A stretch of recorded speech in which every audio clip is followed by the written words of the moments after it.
ಯಾರು ಕೊಟ್ಟಿದ್ರು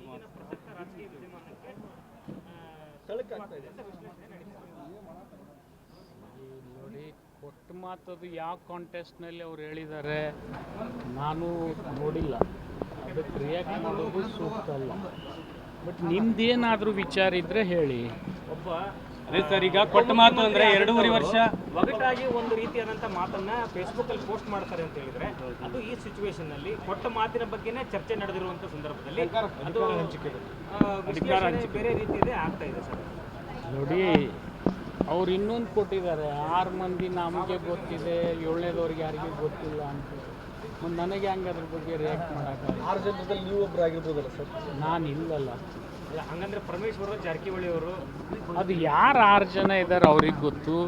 ಮತ್ತು ನಾನು ಮೊದಲಿಂದನೂ ಹೇಳ್ತಾ ಇದ್ದೀನಿ, ನಮ್ಮದು ಪಕ್ಷ ಭಾಳ ಅವಶ್ಯ, ವ್ಯಕ್ತಿ ಅಲ್ಲ.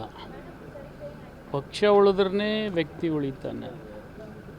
ಆದರೆ ಪಕ್ಷದ ಜೊತೆ ವ್ಯಕ್ತಿಗೂ ಸಾಮರ್ಥ್ಯ ಇರ್ತದೆ, ನಾನು ಅದನ್ನು ಅಲ್ಗಳಿದಿಲ್ಲ. ಎಲ್ಲ ಅಂಥ ನಾಯಕರು ಒಮ್ಮನಸ್ಸಿನಿಂದ ಇಂಥ ರಾಜಕೀಯ ನಿರ್ಣಯಗಳನ್ನು ಕೈಗೊಳ್ಳಬೇಕು. ಅದನ್ನು ಪ್ರಯತ್ನ ನಮ್ಮ ಹೈಕಮಾಂಡ್ ಮಾಡ್ತಾ ಇದೆ. ಅದು 2 ದಿವಸದಲ್ಲಿ ಸಾರ್ಟ್ ಔಟ್ ಆಗ್ತದೆ ಅನ್ನುವಂಥ ಆಸೆ ನನಗೆ. ಸರ್, ಈಗ ಡಿ ಕೆ ಶಿವಕುಮಾರ್ ದುಡಿದಿದ್ದಾರೆ, ಅವ್ರಿಗೆ ಕೂಲಿ ಕೇಳ್ತಾ ಇದ್ದಾರೆ, ತಪ್ಪೇನಿದೆ ಅಂತ ಇದ್ದಾರೆ. ಎಲ್ಲರೂ ದುಡಿದಿದ್ದಾರೆ, ಅವರು ದುಡಿದಿದ್ದಾರೆ, ಅವ್ರಿಗೂ ಆದ್ಯತೆ ಇದೆ. ಪರಮೇಶ್ವರ್ ಅವರು ದುಡಿದಿದ್ದಾರೆ, ಅವ್ರಿಗೂ ಆದ್ಯತೆ ಇದೆ. ಖರ್ಗೆ ಸಾಹೇಬ್ರು ಆಗಬೇಕಾಗಿದ್ದೇ ತಪ್ಪೋಯ್ತು ಕೈನಿಂದ. ಇದೆಲ್ಲ ರಾಜಕಾರಣದಲ್ಲಿ ಬರ್ತಾ ಇರ್ತದೆ. ಏನು ಅಧಿಕಾರದಲ್ಲಿ ಇರೋದು ಭಾಳ ಮುಖ್ಯ ಅಲ್ಲ, ಇದ್ದಾಗ ಏನು ಮಾಡ್ತೀವಿ ಅದು ಭಾಳ ಮುಖ್ಯ ಅಷ್ಟೇ. ಸರ್, ಈಗ ಡಿ ಕೆ ಶಿವಕುಮಾರ್ ಅವ್ರಿಗೆ ಕೂಲಿ ಕೊಡೋದಾದ್ರೆ ಪರಮೇಶ್ವರ್ಗೂ ಕೊಡಬೇಕು ಅಂತೀರಾ ನೀವು? ನೋಡ್ರಿ, ಯಾರ್ಯಾರು ಇದ್ದಾರೆ ಎಲ್ಲರಿಗೂ ಕೊಡಬೇಕು. ಅದು ಸಂದರ್ಭ ಬರಬೇಕಲ್ಲ. ಸಂದರ್ಭ ನಾವು ನಿರ್ಣಯ ಮಾಡ್ತೀವ, ಬಂದಾಗ ಅವ್ರು ಕೊಡ್ತಾರೆ ನಮ್ಮ ಹೈಕಮಾಂಡ್ದವ್ರು. ಇದು ನನಗೆ ಆಸೆ. ಕಾಂಗ್ರೆಸ್ನಲ್ಲಿ ಡಿ ಕೆ ಶಿ ಥರ ಖರ್ಗೆ ಅವ್ರ ಥರ ಡಿ ಕೆ ಶಿ ಆಗ್ತಾರ ಅಂತ ಮುಂದೆ ಅದನ್ಯಾಕೆ ನೀವು ಊಹೆ ಮಾಡಾಕತ್ತೀರಿ? ಅದನ್ಯಾಕೆ ಊಹೆ ಮಾಡ್ತೀರಿ? ಎಕ್ಸಾಂಪಲ್ ಸರ್, ಆ ಥರದ ನಾವು ಹೇಳ್ತೀವಿ, ಹೆಗಡೆ ಅವರು ಈ ದೇಶದ ಪ್ರಧಾನಮಂತ್ರಿ ಆಗಿದ್ದರೆ ಜನತಾದಳ ಇನ್ನೂವರೆಗೆ ಇರ್ತಿತ್ತು. ಇಂಥವು ಅನೇಕ ಘಟನೆಗಳು ಇತಿಹಾಸದಲ್ಲಿ ಆಗಿ ಹೋಗ್ತವೆ. ಆದರೆ ಅದನ್ನ ಮೆಲುಕು ಹಾಕೋದು ಅನಿವಾರ್ಯ ಅಲ್ಲ. ಸನ್ನಿವೇಶ ಬರ್ತವೆ. ಮತ್ತು ದೇವೇಗೌಡರ ಆಸೆನೇ ಪಟ್ಟಿದ್ದಿಲ್ಲ, ಪ್ರಧಾನಮಂತ್ರಿ ಆದ್ರಲ್ಲ. ಆಸೆ ಪಡೋರಿಗೆ ಸಿಗ್ತಾ ಇಲ್ವಲ್ಲ ಸರ್, ಅದು ಸಮಸ್ಯೆ. ಅದನ್ನ ನೀವು ಹೇಳಬೇಕು, ಅವರಿಗೂ ಒಮ್ಮೆ ಸಿಗಲಿ ಅಂತ ನೀವು ಹಾರೈಸ್ರಿ, ನಾನು ಹಾರೈಸ್ತೀನಿ. ಸರ್, ಈಗ ನಾಯಕತ್ವ ನಾನಂತರೂ ಹಾರೈಸ್ತೀನಪ್ಪ. ಸರ್, ಈಗ ನಾಯಕತ್ವ ಬದಲಾವಣೆ ವಿಚಾರ ಇದೆಯಲ್ಲ ಸರ್, ಇದು ರಾಜಕಾರಣಿಗಳ ಮಧ್ಯೆ ಇತ್ತು. ಇವಾಗ ಇದರಲ್ಲಿ ಸ್ವಾಮೀಜಿಗಳು ಕೂಡ ಎಂಟ್ರಿ ಆಗಿದ್ದಾರೆ. ನಿನ್ನೆ ಒಕ್ಕಲಿಗ ಸ್ವಾಮೀಜಿ ಅವರು ಡಿ ಕೆ ಶಿವಕುಮಾರ್ ಅವರು ಸಿಎಂ ಆಗಲಿ ಅಂತಾರೆ. ನೋಡಿ, ಯಾವ ಸ್ವಾಮಿಗಳು ಆಶೀರ್ವಾದ ಮಾಡಬೇಕೆ ಹಾರೈಸ್ಬೇಕು. ಅದನ್ನು ಅವರು ವಿವೇಚನೆಗೆ ಬಿಟ್ಟಿರ್ಬೋದು. ಅದು ಹಾರೈಸಿದ್ರೆ ನಾನೇನು ತಪ್ಪು ಅನ್ನೋದಿಲ್ಲ. ಅನೇಕ ಸ್ವಾಮಿಗಳು ಅವ್ರವ್ರ ಜಾತಿ ಹಿಡಿದು ಹಾರೈಸ್ತಾರೆ.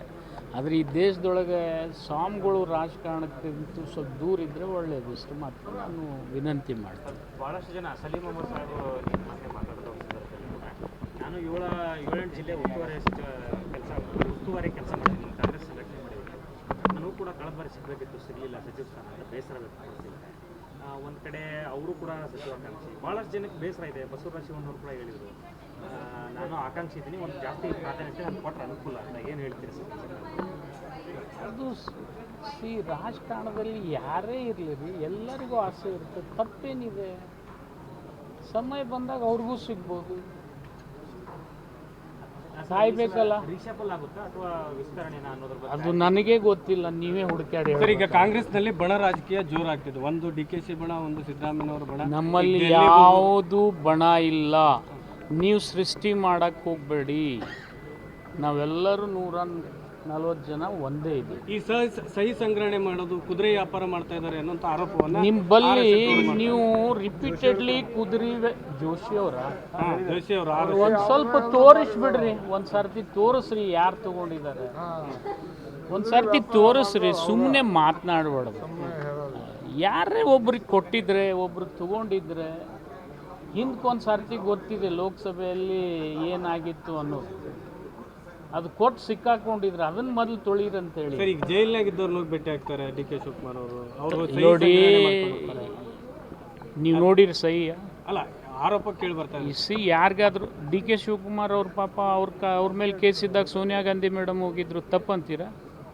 ಅವಾಗೇನು ಅಂದಿಲ್ಲ, ಈಗ ಯಾಕಂತ ಈ ಸಂದರ್ಭದಲ್ಲಿ ಹೋಗಿರೋದು ಇದು ಸಂದರ್ಭ. ನೀವು ಆ ಸಂದರ್ಭಕ್ಕೆ ಇದನ್ನು ಒಯ್ದು ತಳಕ್ ಹಾಕ್ತಾ ಇದ್ದೀರಿ. ಹಾವೇರಿ ಶಾಸಕರು ದೆಹಲಿಗೆ ಯಾವಾಗ ಹೋಗ್ತಾರೆ? ದೆಹಲಿಗೆ ಹೋಗ್ತಾರೆ, ಅದು ಅವ್ರವ್ರ ವಿವೇಚನೆಗೆ ಬಿಟ್ಟಿದ್ದು. ಇನ್ನಷ್ಟು ಹೆಚ್ಚಿನ ಮಾಹಿತಿಗಾಗಿ ಫಾಲೋ ಮಾಡಿ ಬ್ರಿಗೇಡ್ ನ್ಯೂಸ್ ಕನ್ನಡ.